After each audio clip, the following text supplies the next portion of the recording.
जय माता रानी। भक्तों, नवरात्रि हिंदू धर्म के सभी त्योहारों में से एक प्रमुख त्योहार है और हमारी सनातनी हिंदू पंचांग के अनुसार शारदीय नवरात्रि के पर्व का विशेष महत्व होता है।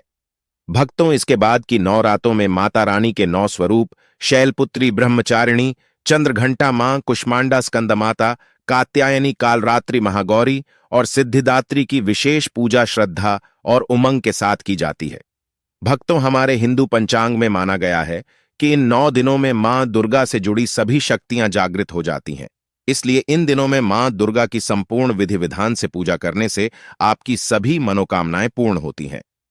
भक्तों, सच्चे हृदय से कमेंट बॉक्स में लिखें जय माता दी। माता रानी आपके सभी कष्टों को समाप्त करें, आपकी झोली खुशियों से सदैव भरी रहे।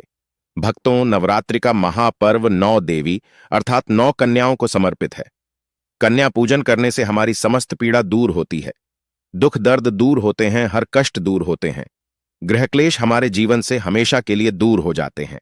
यहां तक कि पितृदोष, राहु दोष, मंगल दोष, कालसर्प दोष मात्र कन्या पूजन से शनि से पीड़ित व्यक्ति को राहत मिलती है, सुकून मिलता है, घर में खुशियां आती हैं तथा अकाल मृत्यु घर में कभी नहीं होती।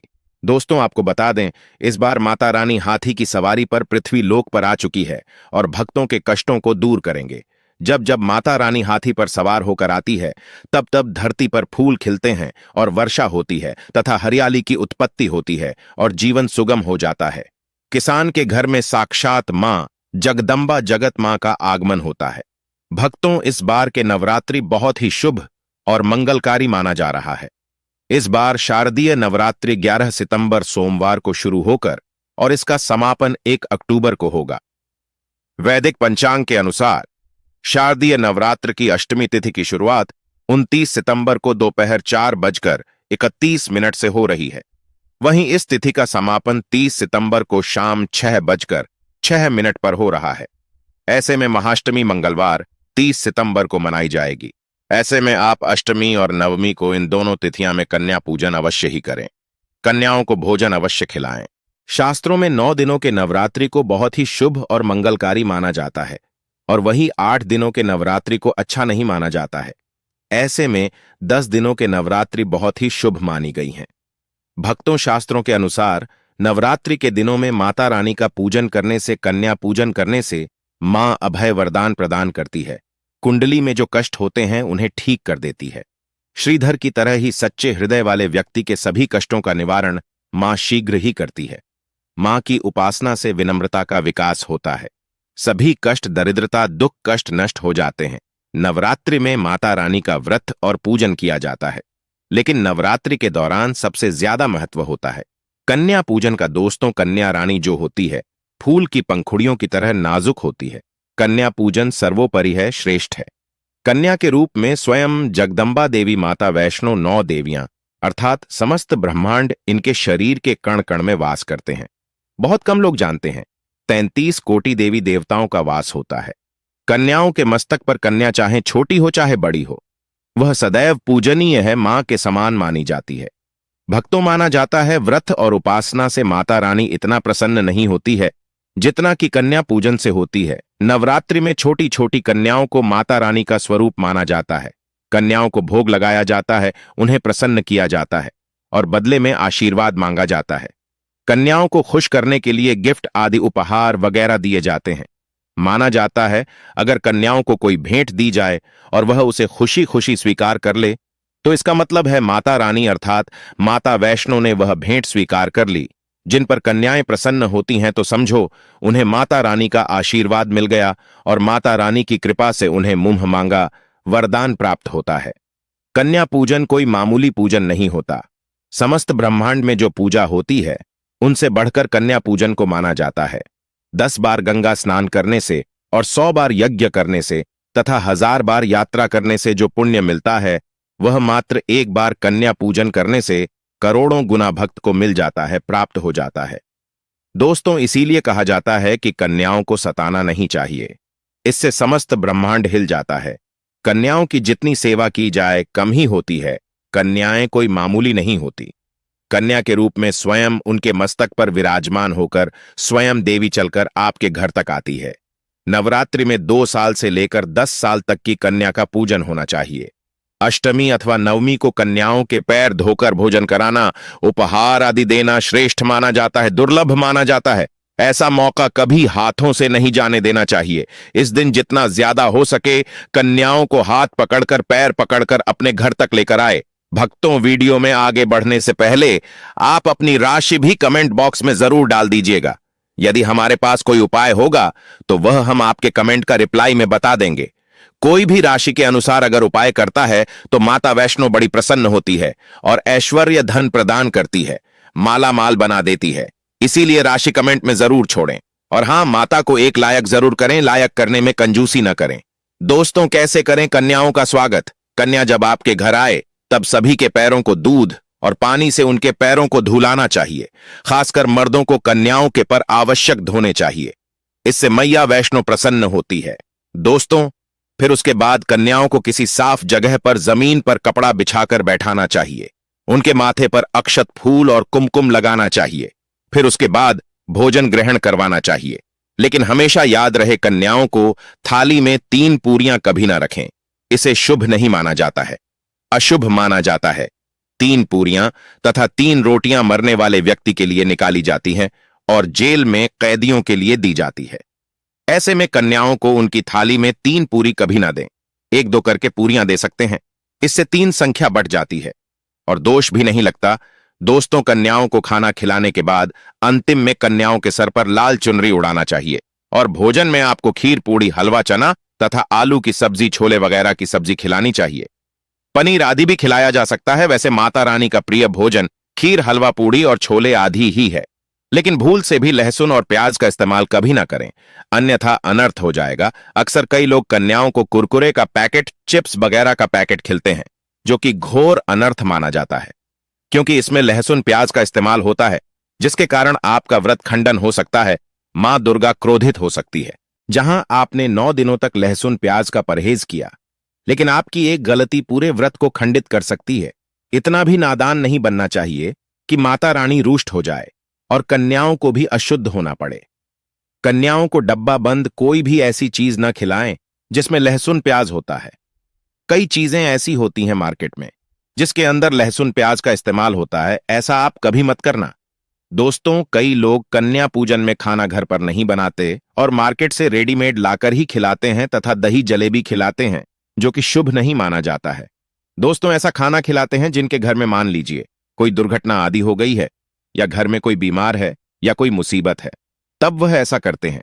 लेकिन अगर आप स्वस्थ हैं, आपको कोई पीड़ा नहीं है, तो ऐसा भूलकर भी नहीं करना चाहिए। माता रानी दही जलेबी नहीं, आपके हाथों का बना भोजन खाना चाहती है, आपका प्यार चाहती है। फिर चाहे आप घर में एक ही पूरी क्यों ना बनाएं, माता के लिए आप स्वयं ही अपने हाथों से माता रानी को भोजन खिलाएं। देखिए, भले ही आप दही जलेबी खिला सकते हैं, परंतु माता को घर का बना हुआ शुद्ध भोजन ही अति प्रिय है।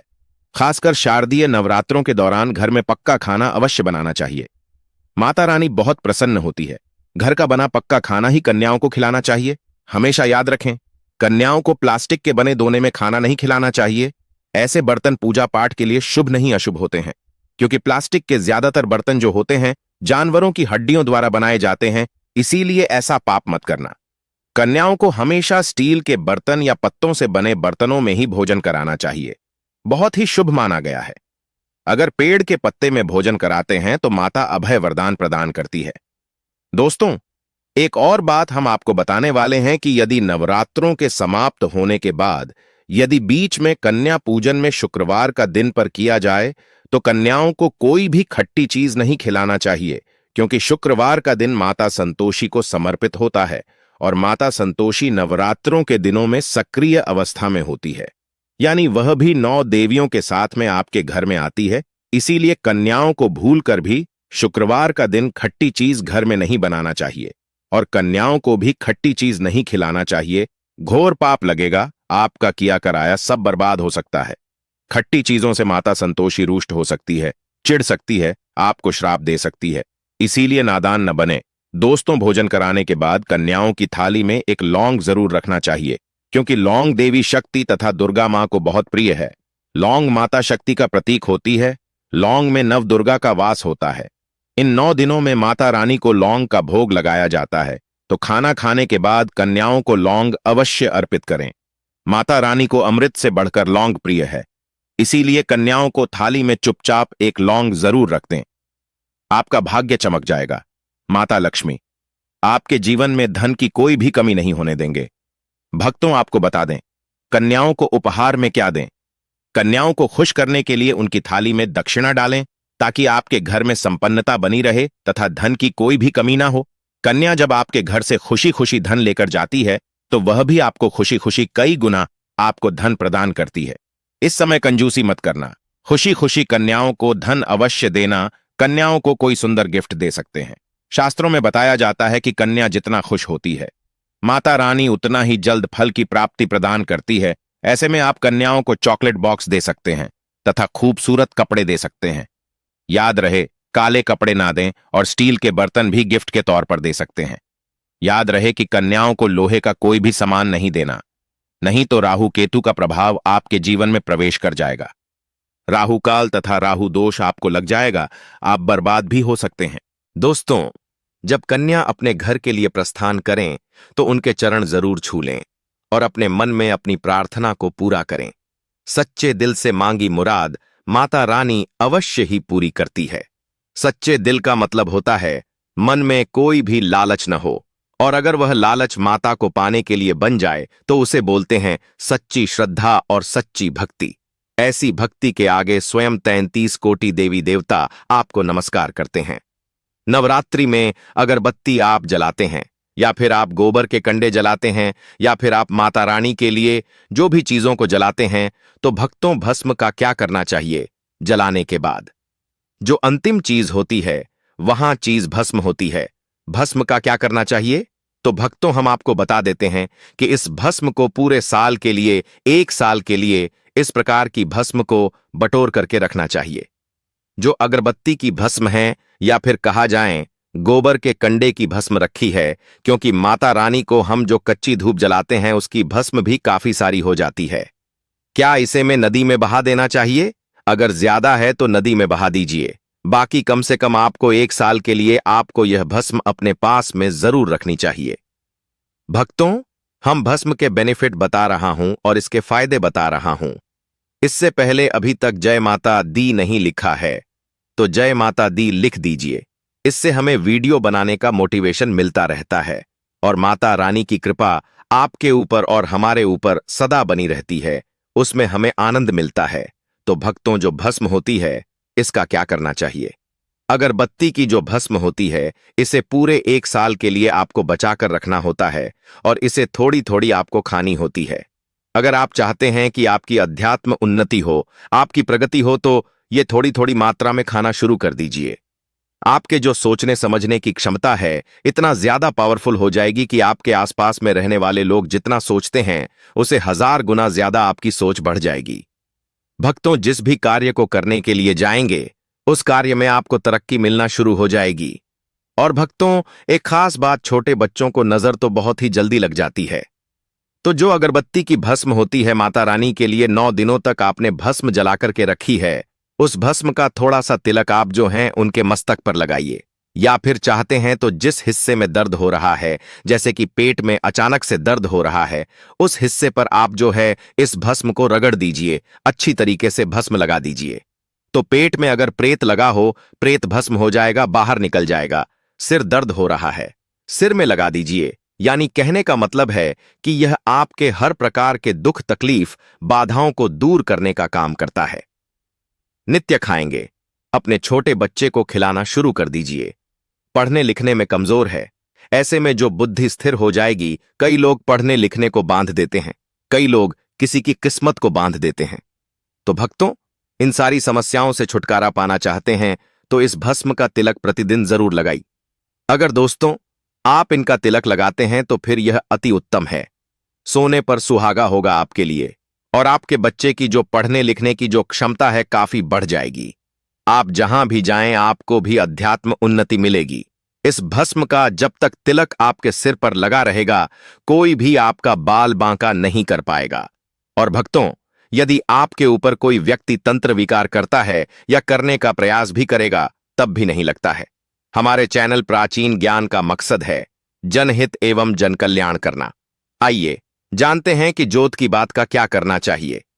आप में से अधिकतर भक्त या तो नदी में बहा देते हैं और अधिकतर लोग हैं यह धन स्थान पर रखते हैं। इससे फायदा नहीं मिलता दोस्तों। जोत की बात ही हमेशा जागृत अवस्था में रहती है। ध्यान से सुनना, जो कि बात को हमेशा आप जो है अपनी बाजू पर पहनना, बाजूबंद की तरह आपको इसे पहनना चाहिए। अगर लड़की है तो लड़की से अपनी भुजा में आपको इसे पहनना चाहिए। क्यों पहनना चाहिए? क्योंकि यह कोई साधारण नहीं है।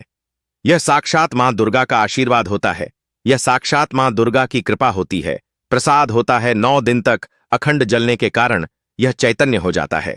इसमें प्राण आ जाते हैं, इसमें शक्ति आ जाती है। इसलिए इसे पहनने के बाद कई प्रकार से फायदे मिलते हैं।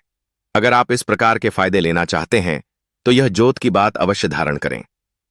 दोस्तों, अगर आप वाकई में मां वैष्णो की कृपा पाना चाहते हैं तो कमेंट बॉक्स में लिखें, जय माता दी, माता रानी आपकी झोली खुशियों से भर दे। धन्यवाद।